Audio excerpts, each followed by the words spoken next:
Thanks. I've been I busy. need to send you the shirts too. And by the Yeah. way, this is the Black Powder Podcast. We are now live.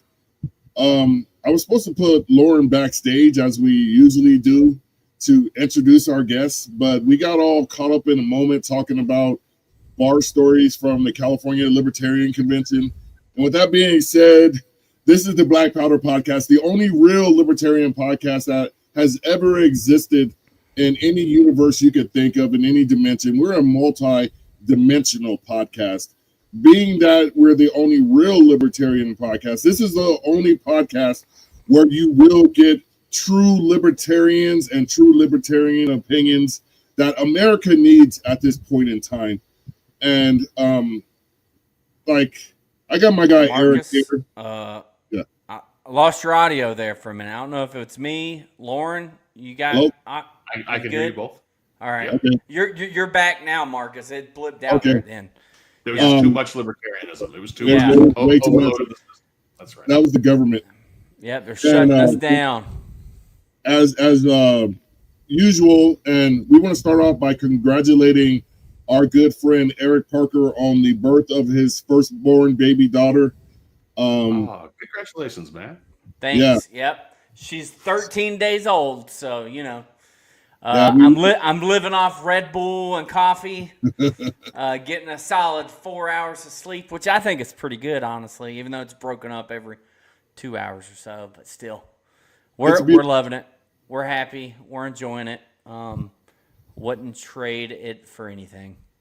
Yeah, so I was saying last week, that's a new libertarian voter in 17 years and a little bit over a week and a half, 17 years and about 17 days.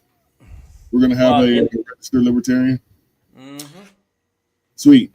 And without further, what happened? Unless they drop the legal voting age, right? Which is apparently on the table there somewhere. Yeah. Well, they need to drop the legal voting age to 12. That's I don't know. That would be a very even more immature voting base than we already have. But if they're old enough to work and pay taxes, it should be on the table. So either don't have people under the age of 18 paying income tax or whatever. I don't know. It'd be hard. I like that idea. I like people over 18 not paying income tax either. Yeah, I like everyone not paying it. Speaking of libertarian ideas and stuff like that, we have a very special guest for you tonight.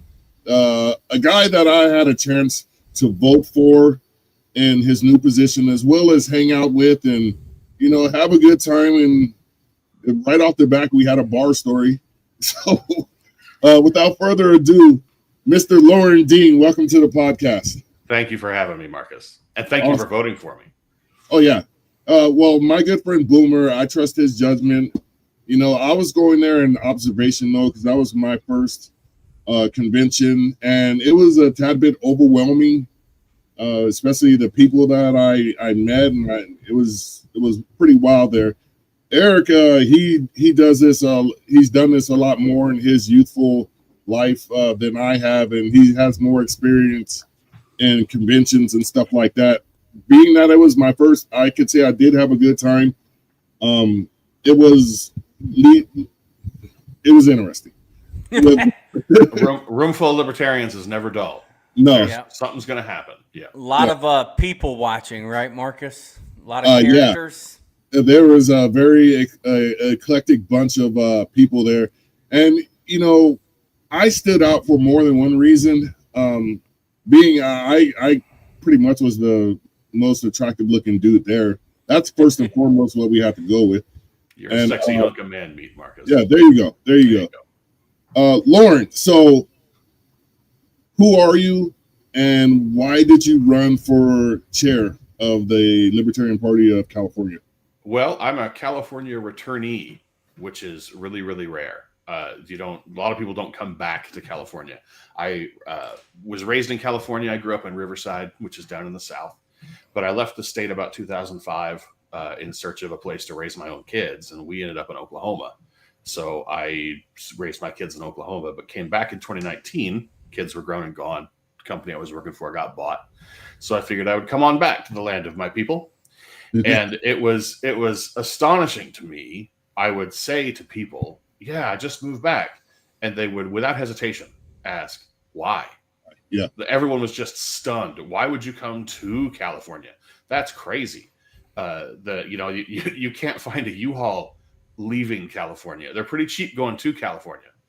But no, but everybody's, there's a lot of people bailing out.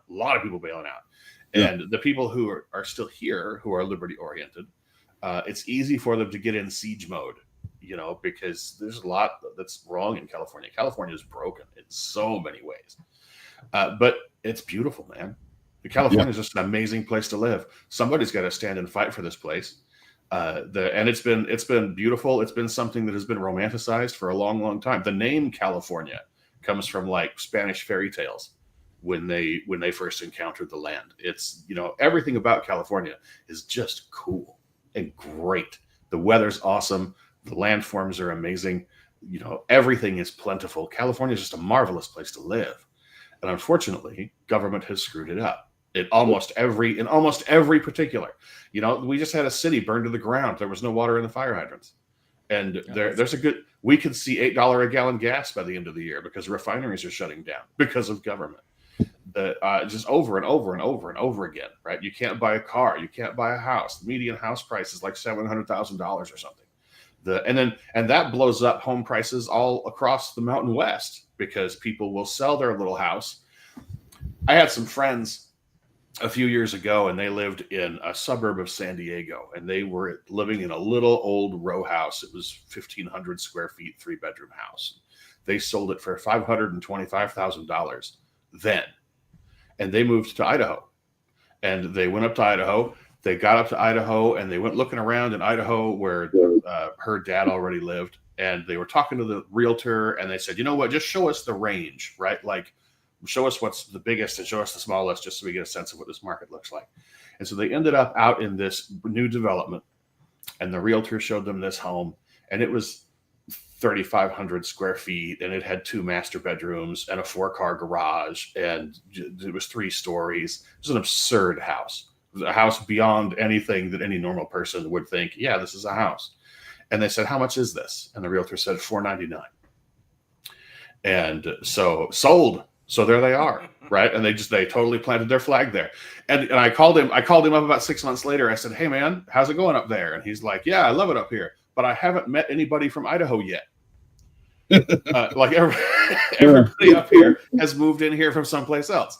Everyone is selling in California and bailing, and they're all bailing to other places. And that's making other places kind of nervous, right? That California exodus. Don't bring that California over here. And that has other downstream effects too, right? It drives up home values in all these other places because now there's suddenly awash with all this money coming in from elsewhere. So normal people who live in those places already start getting priced out of those places because of weird artificial market distortions that are happening in California, and all that value leaves California. Who buys those homes? Well, property managers who then rent them. And so it's not more families coming to California. It's just not. I live in a city, Riverside. Enrollment is declining in the public schools. They're still trying to build new ones. No one's planning. No one's got any idea what's really going on. It's all just taxes and taxes and taxes and spending and spending and spending, and a whole bunch of people lining their pockets along the way. And it's awful. It's just atrocious. So we're not that far. We're about 20 minutes from each other. I'm over here in Chino. Oh, that's right. Yeah. What do you think is going to happen? Because right now it seems like California is on just cruise control with the uniparty that we have here, and I actually want to leave California eventually because the cost of living is just outstandingly outrageous. You can make a decent amount of money, over $100K a year. You can make $100K a year, and you're broke. I mean, the cost of living, $100K a year anywhere else, you would think $100K a year would be comfortable, but you're not here in California. It's nuts. And why can't libertarians get that message out to? Is it the Democrat? I know they're well entrenched. There was a freaking circus here today in Los Angeles with Gavin Newsom, Right. And, The gerrymandering thing. yeah. Yeah. And I want to get to that because we can have a whole segment about that. But in your new role as chair of the Libertarian Party of California, do you have any specifics on how we're going to message that this pitfall that everybody's headed towards in California? Well, it's going to sound weird, but the first step is to actually message in California.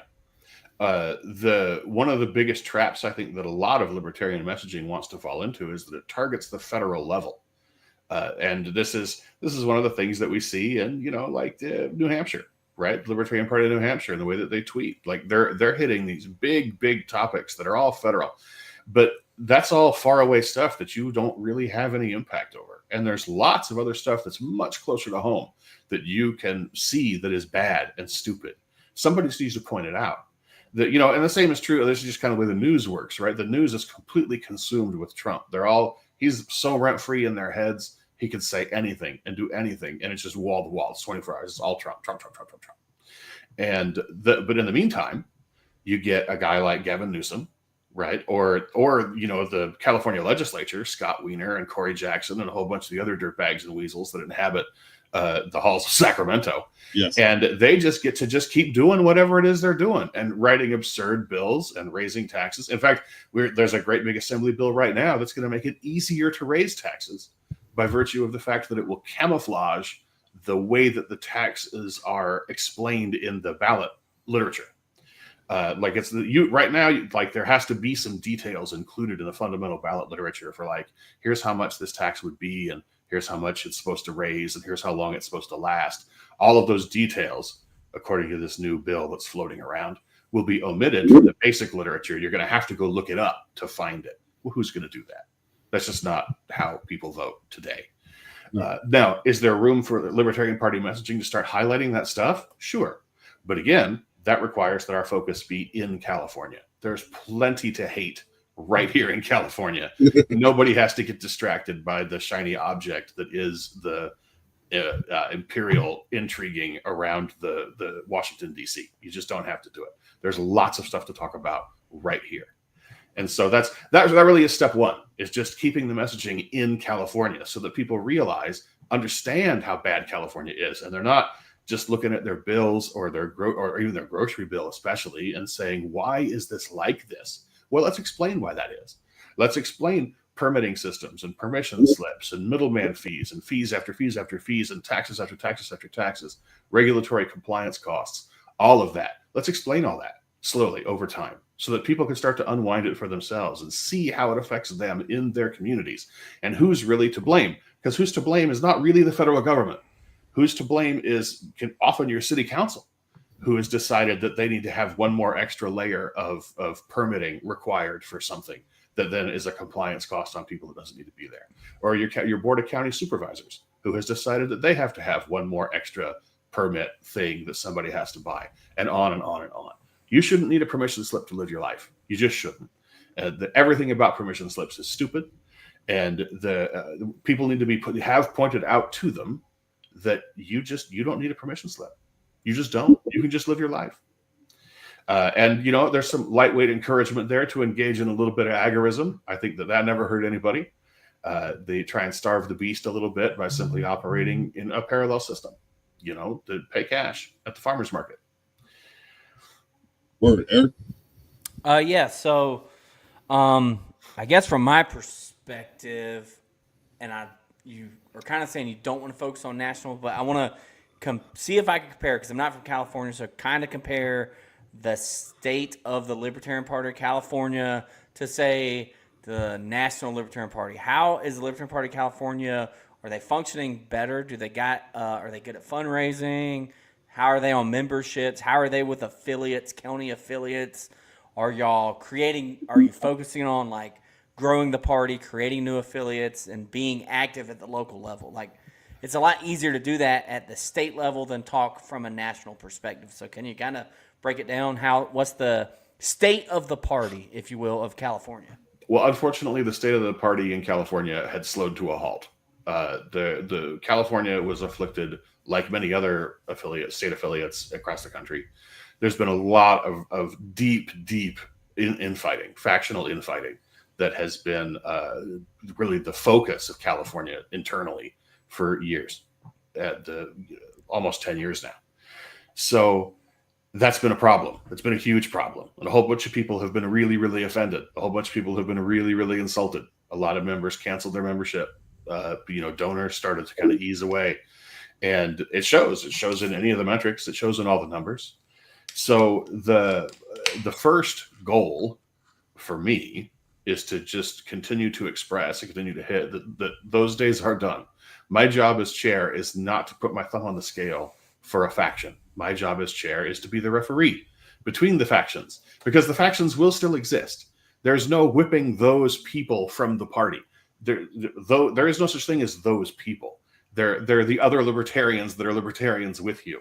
So you're going to have to learn to work together. And the only reason that those people are a problem is that some of those people have been really bent on taking control of everything and making their agenda the whole agenda. Without that control component, it doesn't matter what any given faction wants to do. Go do it. Go and do the work. If there's something that you think is a good idea, if you want to be heavy recruiters, man, go do it. Recruit people, bring them in.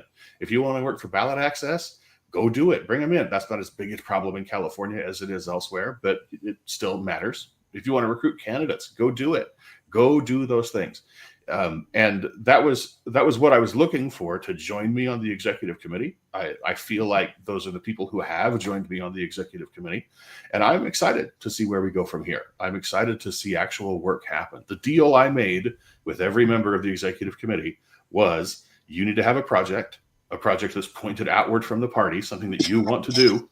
And some of those projects were very small, right? Some of those projects were, I want to make recruiting phone calls. Great. Make recruiting phone calls. One of those projects was, I want to try and develop a coherent social media strategy, which California has not had inexplicably. So, great, let's do that, right? 100% do that. One guy said, we had a great guy. This is a guy who I think is going to be really, really important. Once everything kind of gets rolling here and the dust settles. We had a guy say, I want to do Spanish translation of outreach material, right? That's going to be enormous if we can get that going. So 100% come aboard, do Spanish translations of stuff. Yeah, absolutely.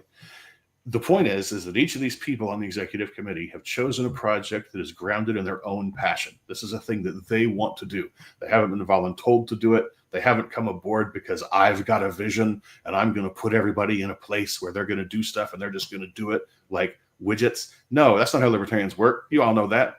You can't just tell a libertarian to do something. They just won't do it. There's a natural contrary impulse, right? Even if it's a good idea. No, I'm not going to do it because you told me to. That's just the nature of how we are. And that's fine, right? Let us come up with the idea. Then maybe right. And so it's your idea, right? And I want that. I want people to do things that are rooted in their own passion. And one of the greatest problems that we have faced in California is that those passions have made people vulnerable to abuse from other people who don't share that passion. And so there's been a lot of people yelling at each other and insulting each other because you're not doing it right and you're not doing it right. And we joke about only real libertarian, but there's a lot of that going on. You're not a real libertarian. You guys are all just like closet Republicans. Oh, you guys are all just closet progressives. And everybody's got these labels they want to throw around at each other. That's all got to stop. The California is way too broken for us to keep cannibalizing ourselves. And I think that the current executive committee recognizes that. I certainly recognize that. And I'm really intrigued to see where we go from here, because right now the vibe is positive. The vibe is positive. The vibe is post-factional. The vibe is post-fight. And people are coming around on the idea that just do it, right? If you want to do messaging, do it, just do it. And over time, all of these projects will slowly synergize together, as they always do. All this stuff eventually comes together and braids together into really, really great activism. And I'm excited to see us do it. So I don't want to stay on the faction war for too long, but is the new executive committee got people from different factions? They do. Present, but they're all but they're all actively working to grow the party in the right direction. I'm hoping, right? Like, Right. that's the Yeah. vision. Well, and that was Like, the commitment that everybody made Yeah, standing for awesome. election. Right. Is That's look, good. I'm here to grow the party. I'm not here to be a factional shill. The factions exist, but they're always gonna. There's always going to be affinity groups. There's always going to be, for better or for worse, cliques. Those things are always going to exist. But as long as, again, no single clique is in charge of the agenda, that's the thing everyone's afraid of. Is such and so faction will take control and then drive me, the hypothetical me, out of the party. I won't have a home in this party anymore because those people have gotten in charge. It's my job to make sure that all of those peoples are pointed outward from the party and doing work. And then I think we're going to see some great things. But I did, because you mentioned something earlier about people saying you're not a real libertarian. Will it be okay in the new party under your leadership that I keep the moniker the only real libertarian? Because I don't want to cause any conflict or anything, and I want to be a part of the movement to whatever talents I could bring to it. But I have to remain the only real libertarian, and that's the marketing stuff. That's just my thing. Is that your line? Your line in the sand, Marcus? Yeah. Well, I'm not going to tell you. There's no way to tell people to quit calling themselves that. You can't do that, right? That's going to continue. There are a lot of people who do it rooted in some humor. There are a lot of people who do it rooted in some branding, and that's fine. But you can tell. You can tell when somebody's just kind of like, hey, we're on a podcast and we're the only real libertarians, versus those people are not real libertarians. How could you talk to those people? And all of that high school mean girl foolishness all rears up. You can tell, you can feel it. And it's that latter phenomenon that I really want to try and see reduce. It won't go away for a long, long time, if ever. But Marcus, it needs to be stuff people keep to themselves and not bandy about on social media. Yeah. Marcus, we will allow you to self-identify as the only real libertarian. There you go. Yeah. Well, your pronouns are only and real. There you go. That's what it is. I was a little concerned when you had said that, because one of my main things that I disliked about this last presidential election cycle was hearing all the reports about the factions and the cliques fighting at the national convention. And, it turned a lot of people away from the national party as well. We had a cold civil war, I guess you could say, because, and I mention this all the time. I thought that last election cycle was it wasn't our last best chance, but it was one of the best chances that we had to put ourselves on the map, considering the candidates the Uniparty was running. That nobody wanted Trump, nobody wanted Biden, nobody wanted Harris. And for us to not reach that Joe Jorgensen number, the Gary Johnson numbers, I don't know if that was a one-off, but not even to get close to Joe Jorgensen and get beaten by RFK by himself, and the Green Party and Jill Stein get beaten by them, it did knock us into irrelevancy.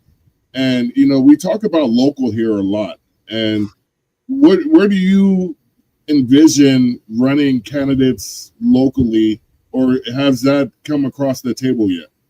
I think local candidates are the most important and are going to be the most important for a long time. I think that a federal candidate has to get run. There are a lot of states that require that for ballot access. I get that. That's fine. You mentioned Gary Johnson. Gary Johnson was known to a lot of people, and he was known before the election got going, right? And that became part of the media lead-in for him, right? Former governor of New Mexico, right? All of those things. And so there were people that were aware of him before he got started. So he wasn't necessarily the libertarian oddity. He was still a palatable political insider to more people. And as much as it's going to stick in the craw of a lot of libertarians, that has to continue to happen. You have to be somebody who's got some political background. If you want to really get traction in those federal election levels, because the media has to be able to believe that you can do something, right? And we even saw Gary Johnson shoot himself in the foot with the whole Aleppo thing, right? And he got set up for that, and that was stupid. And you know, like, where is Aleppo was immediately trending on Google, you know, for because nobody knew anything about Aleppo. But now everyone knows what it is. Now everybody knows. That's absolutely right. But you know, that sort of thing that's a gaffe, and those things happen. But you know, he wouldn't even have scored the interview if he hadn't already been like a known entity that people felt like they could talk to, because he knew how to speak the political language. He knew how to play the political game. He already knew that stuff. And that happens when you generate a bench locally. You got to generate a bench of candidates who have won stuff locally and who are doing stuff locally. If libertarians get elected locally and start accomplishing things, then more libertarians can get elected. One of the greatest problems that with libertarians running for office that I've seen, and I've seen this, is that they tend to be unicorn phenomena. They're not people who have a great big libertarian machine behind them. There's no political machine that is propelling them to success. They just get known in their community, and then they parlay that known in the community-ness into leadership positions in their community: school board, city council, county supervisor. Here in Riverside County, Jeff Hewitt got elected county supervisor, and for a while there, he was the highest elected libertarian, like at the highest level that a libertarian had been elected to anywhere. And Riverside County has a population the size of New Mexico, 5 supervisor districts. Each supervisor district serves about 600,000 constituents. That's a lot, right? That's a pretty high power representative. But there was no machine behind him. There was nobody that he could then start inserting into committee appointments, and nobody that he could start to draft in behind him in city council races. There was nobody like that. He was operating completely on his own, totally outside the party structure. And what did the party do? They endorsed him, and then like bragged amongst themselves that they endorsed this candidate that won. Well, yay.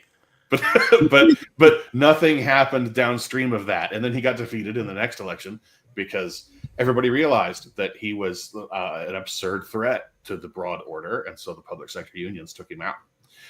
But that's the game, you know, and the libertarians have to play that local game in order to learn how to do anything. There's a guy here in California, Aaron Starr, just got elected to the city council in Oxnard. And he's just roasting those people every single meeting, right? But the reason he got elected is because he walked that district, knocked on the door of every single registered voter in his district, and got people to put up signs in their yards. Like, they got them to understand that he was actually listening and cared. And now there's like this little fan group that's making music videos about him in Oxnard. This is the kind of thing that you can do if you will go do it. But so many people will get stars in their eyes about, I'm going to run for Congress for the 12th time, or I'm going to go run for president.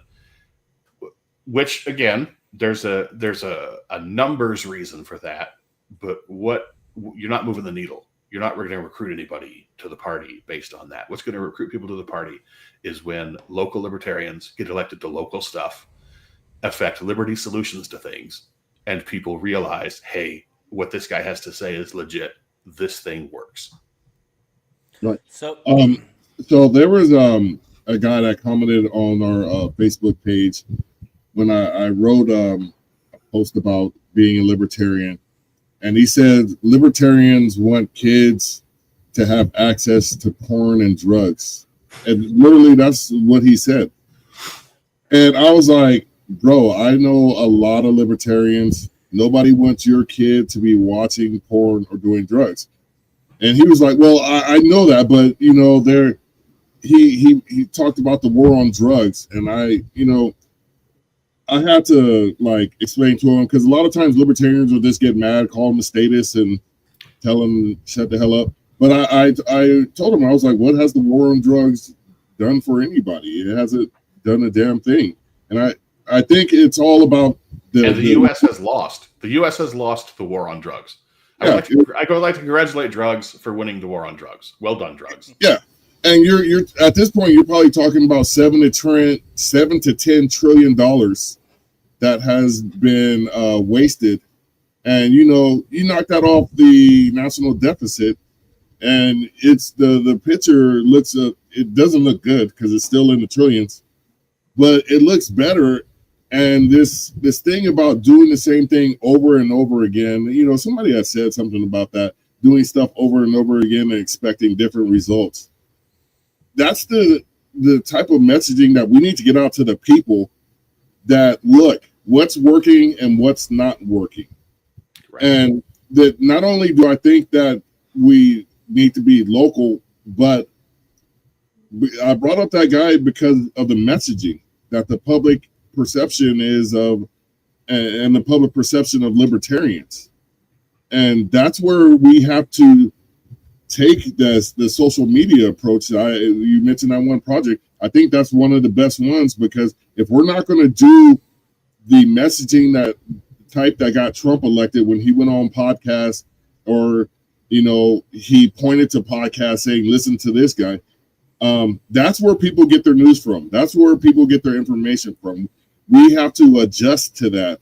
And I think the Black Powder podcast is one of the best libertarian podcasts out there, because I've had Jeff Hewitt on here, and we spoke about his successes and what worked for him.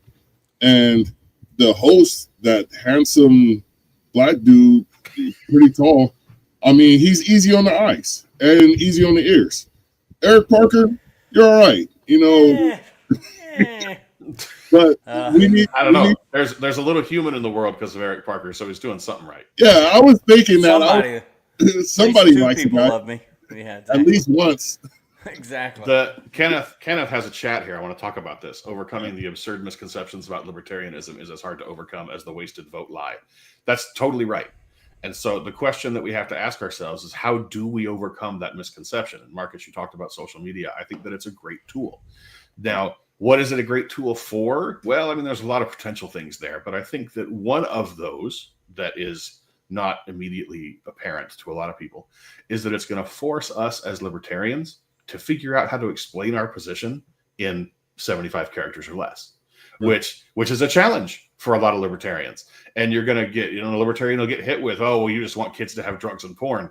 And then you're going to start writing a book about, oh, well, I mean, that's not exactly right. Let me talk about the nuance of this thing and that thing. And then you eventually end up with ending the Fed and then the eyes are totally glazed over, and then everybody's like, yeah, not only do you want kids to have porn and drugs, but you also are totally out of touch with normal people and what they're about.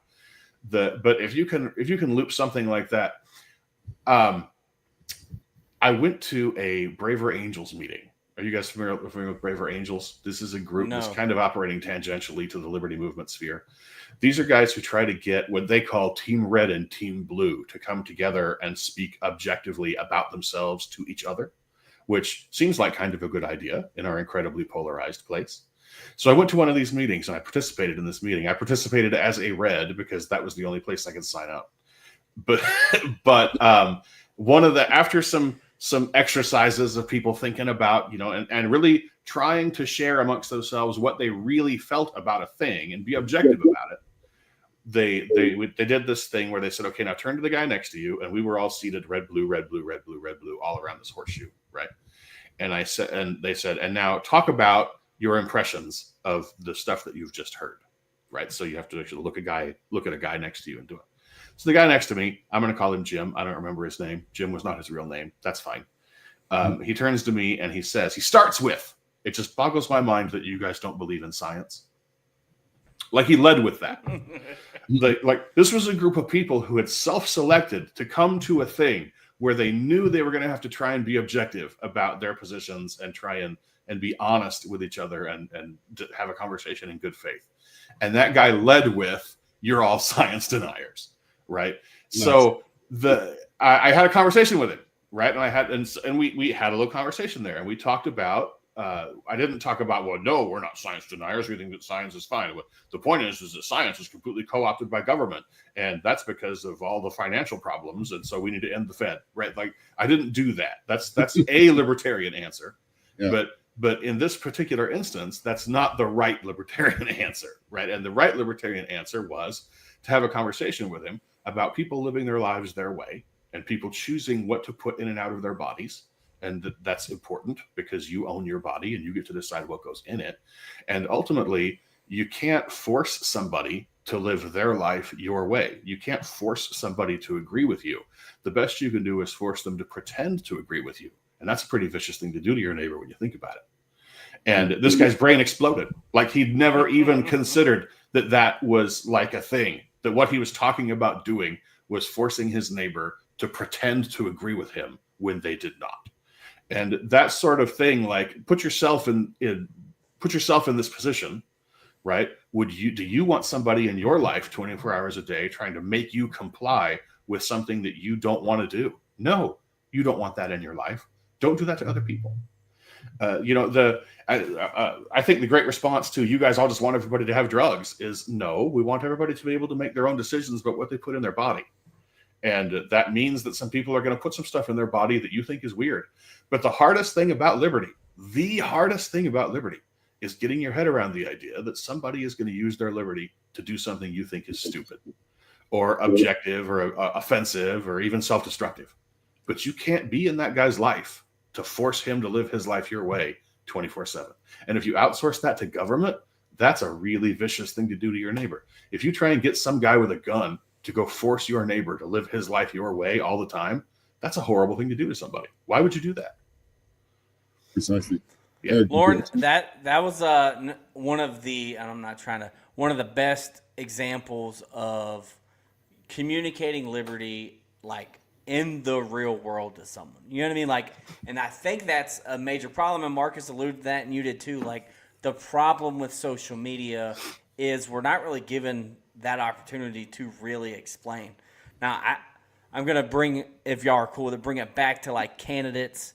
And I think great candidates, and the example of your guys that you've mentioned that have won, that knocked on every door, that's why that's so important, because you knock on someone's door in your neighborhood, and if it's partisan, nonpartisan, you might not be able to use the word libertarian, but you don't have to.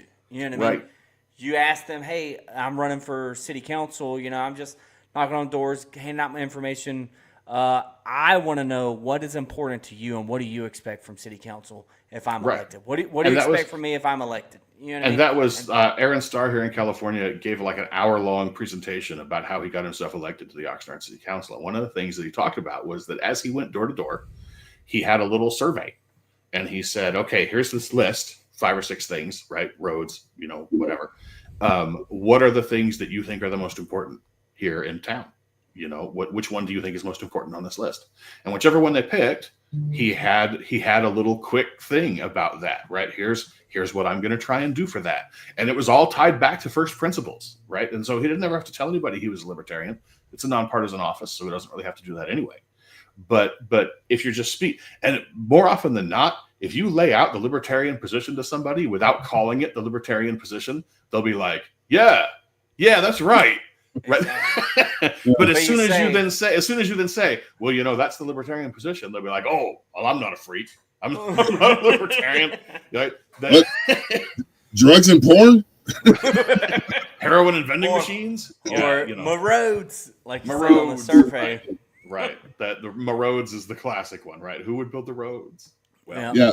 So I want to get to this one real quick because it was quite entertaining. I watched a little bit of that lunch. We had a Gavin Newsom circus come down to Southern California today because this does have to do with candidates because I'm assuming we could also, I don't know, Eric went to get the beer, but California is going to have a special election in November to gerrymander our voting districts in retaliation for what Texas is planning on doing. I'm not sure where Americans got lost on this being a republic, because at this point they're changing this into a democracy. This is about to be mob rule, and I honestly, the part of the circus that was not disturbing to me, not only were they planning on turning this into a democracy, armed federal agents showed up outside of that event and were looking for people and arresting them in front. Like, kind of antagonizing the situation.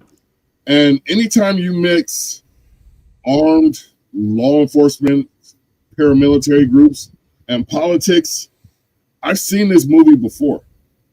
And anybody who knows what the CIA has done all over Central America, all over the world, basically, how is what did you think about it today? I think it was a lot of grandstanding. It's all just grandstanding. The gerrymandering is awful. I don't think there's anybody who thinks gerrymandering is a good idea. Ken's not wrong. I lived in Oklahoma. You're not wrong, Ken. Gerrymandering's dumb, and the ICE raids are dumb. What makes the ICE raids dumbest is not that they're trying to enforce the border; it's that they're doing it so poorly. Like the different previous administrations deported way more people somehow. I mean, numbers wise, and I don't know. There's probably some accounting math going on there and some reporting shenanigans, but like everything ICE is doing seems to be done for show.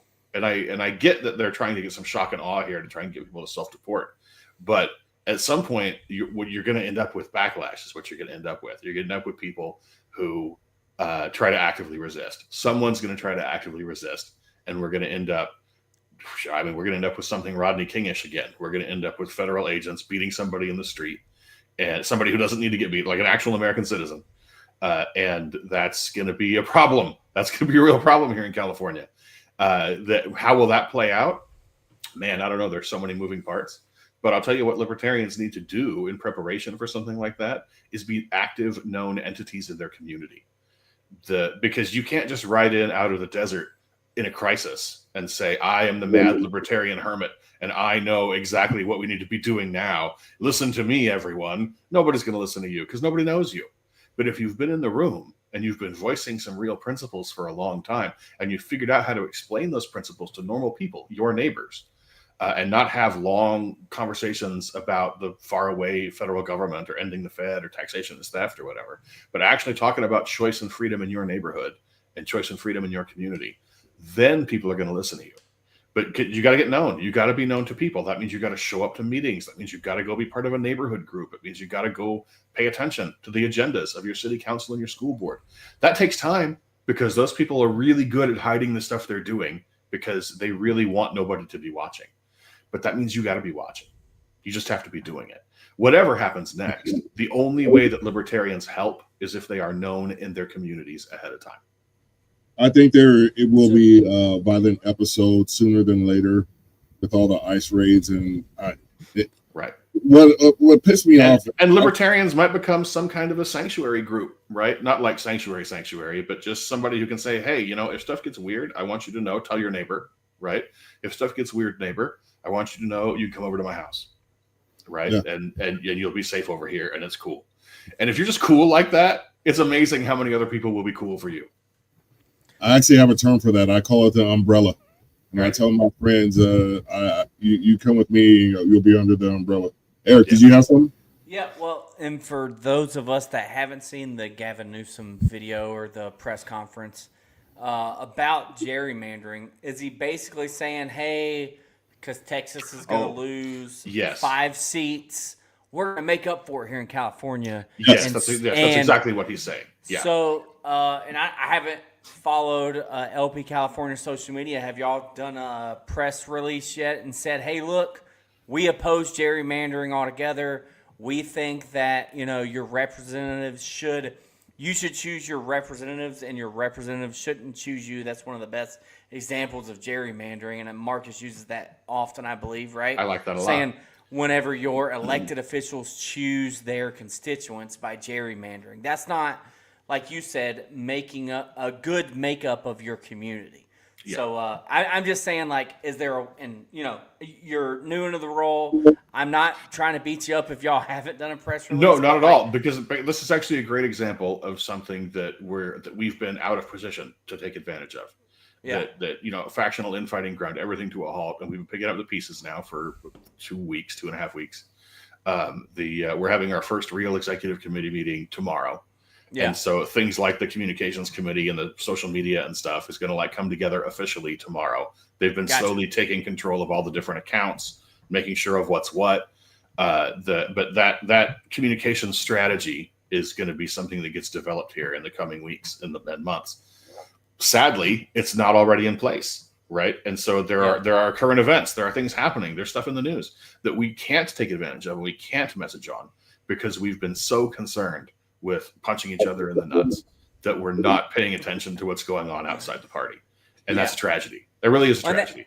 That's what bugs me about even and we kind of hit on like LP New Hampshire, like, you know what I mean? Like they got serious flaws, but like if they would target attacking the regime, attacking the opponents, if you will, instead of attacking other libertarians. Same thing within the party and the infighting. Like, forget the caucus wars, forget all the faction wars. Like, and I've said it 1,000 times, if you're that mad at what's going on, go, like you said, to your city council meeting. And I did this before I ran for office. Like, I went to every city council meeting for a year and a half, and I would look at something in the agenda, and usually I would just look for like corporate welfare. Right. Because it's the kind of thing. It's everywhere. It's in every other week.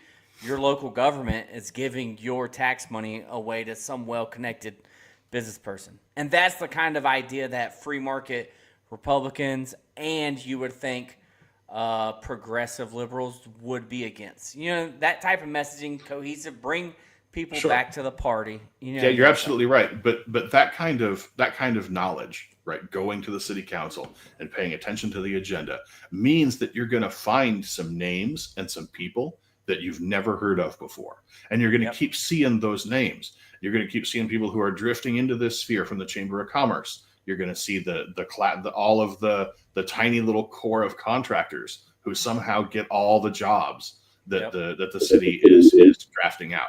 And you're going to start to piece together the local network of power and where those channels of power are. You got to know that before you roll in there, or you're going to fall down, right? You're going to end up saying the wrong thing to the wrong person, and then they're just going to shut you out. You got to become somebody whose face is expected in the room, so that you get to be part of the tribe, and at that point you can start to ask for some favors. You can start to mention some things. Hey, you know, it might be a really good idea if we maybe we shouldn't have like permitting for barbers. Maybe that's stupid, right? Like, and see who buys that, right? Because you're now a known entity in the room. You know, but you can't just storm in your 3-minute comment period at a city council meeting and say permits for barbers are communism and the Fed, taxation is theft. You can't do that. I don't know if that's necessarily true, what Mark is saying here. It looks that way in the aggregate, but again, the only way you fix that is if you start to correct it at the local level. If you start to, because you can overpower big money at the local level if you're known and if you put in the work. Yep. And to go back to showing up to city council meetings, when I was there was a neighborhood was mad that basically a waste disposal was going to be put in right next to them. And they got 100 people from the neighborhood show up and put their name down for the public comments portion, but they all wore red T-shirts. They handed it because they knew we're only going to get 3 minutes. But they had everyone, 100 people wearing red T-shirts, and then 10 from that group speak on the issue, one after the other. And they would essentially had a stack of speaking cards. As their time ran out, they just handed it to the guy standing behind them, and then he would pick up and it's hey, look, the person in this district knows he's about to piss off 100 people from this one neighborhood, and if they're this politically active and politically engaged, they will make sure at least that council person isn't reelected. And that's what they care. Now, the money from the businesses and their lobbyists helps, and that's the big money part. But if we're talking local elections, activism and organization can defeat it because there's only so much that big money's willing to spend on a city council seat, for example. Right. Well, and that may not be true. That may not be true in an urban center. Right? Because there's a lot going on in an urban center. But if you live in an urban center and you're I don't know that I can really affect any change here at all, well, then go meet somebody in your suburb, right? Go meet somebody who's out there in a place where you can potentially affect some change, and go help them. Don't just sit and be like, well, nothing I can do. I mean, this is Oakland, Yeah. nothing I can do about Oakland, right? Yeah. But like, there are places outside Oakland that you could potentially go and help. But maybe you drive for a minute, but you could find people that you can go and help. You can find stuff that you can do. Well, I wanted to get back to the gerrymandering real quick because I want to emphasize how troubling what happened today in here in California was. California did have a independent committee that drew congressional lines. Like the county I lived in San Bernardino, it's purple. That's a rarity in California. And there's actually more Republican counties in California than there are Democrat counties, because basically it all boils down to San Diego, Los Angeles, Santa Barbara, and San Francisco. That's where the big population centers are. And everything else is either purple or red here.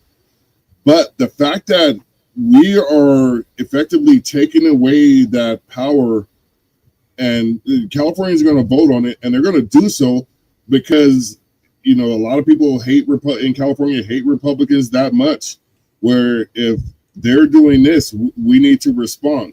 So now we're ripping the scab off of this, and I want to say wound that's never truly healed as far as this goes in California, because we're under Democratic uniparty rule here. They have a supermajority, and now it's just going to fester, because henceforth nobody is going to have a voice if you don't like Democrats at all here in California.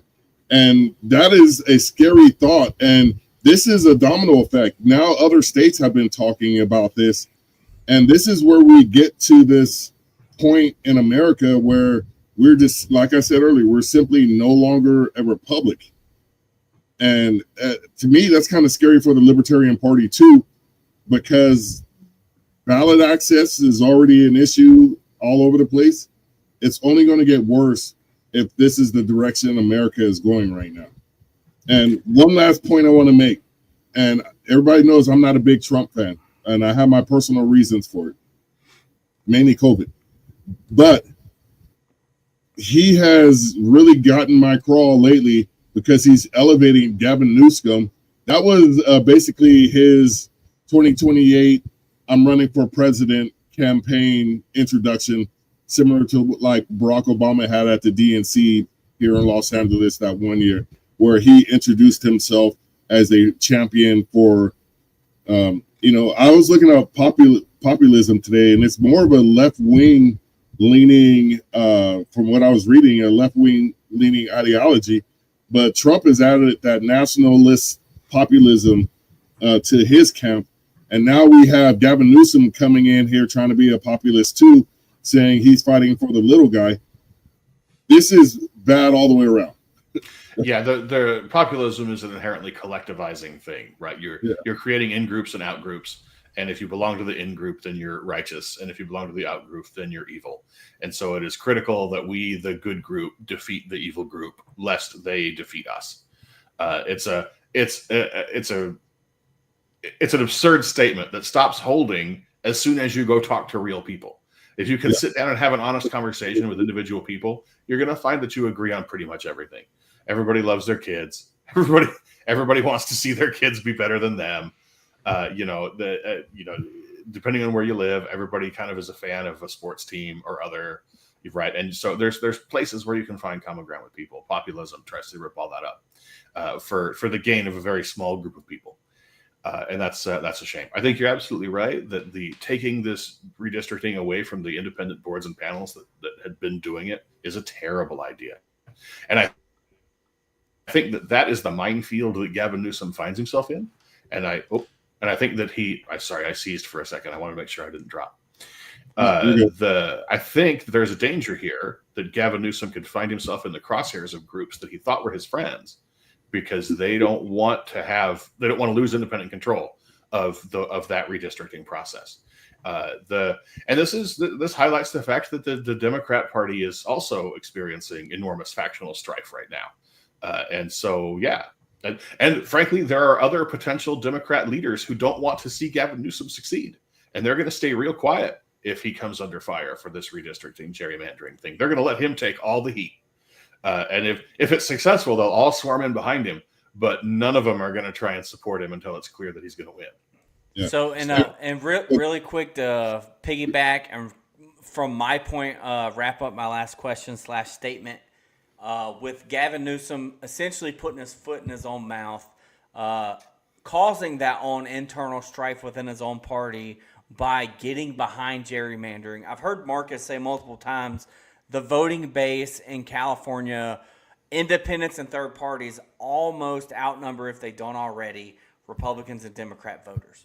So is there a way to use how the internal strife of both parties, the wedges being driven between Republicans and Democrats inside their own party, and to use populism to our advantage?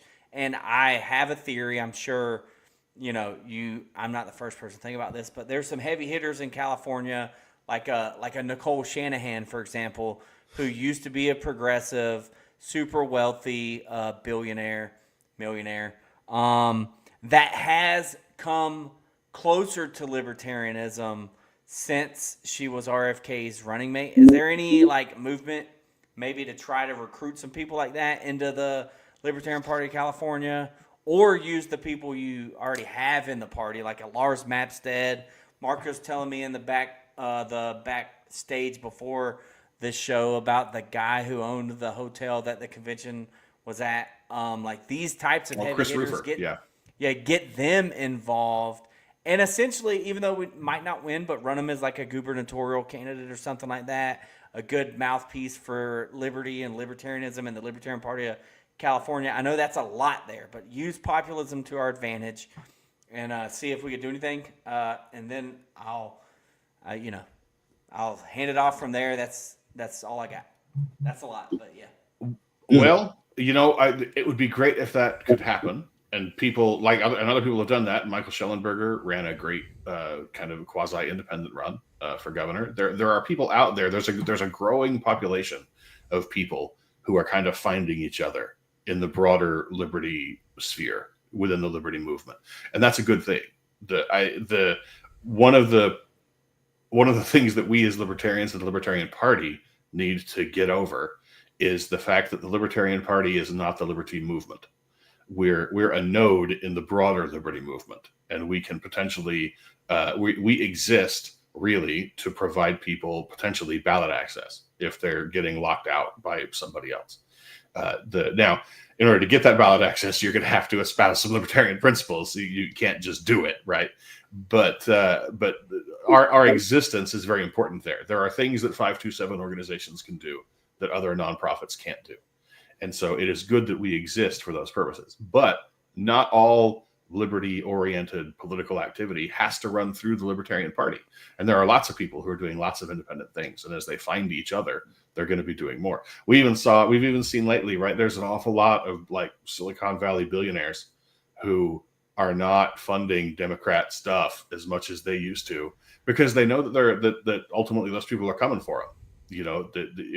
If Gavin Newsom has his way, takes everything over, right? The only thing that happens to the tech industry is that it gets taxed harder, and that stifles innovation. It stifles further investment. It's bad for business to see that happen.